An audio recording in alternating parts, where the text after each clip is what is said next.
Let's return to, broadly speaking, how math helps us better understand language. And the idea is that math is at the heart of quantitative techniques, right, where we are counting things and reasoning about those counts in principled ways, right?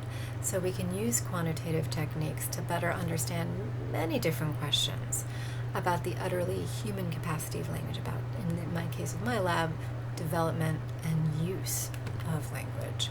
So in language development, quantitative techniques are the kinds of things used in one of the key ways that we investigate development in my lab, which is computational cognitive modeling.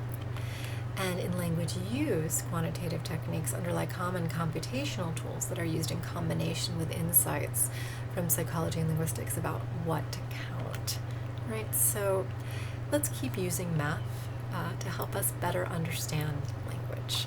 And thank you very, very much for listening, and I hope you enjoyed it. Thanks so much.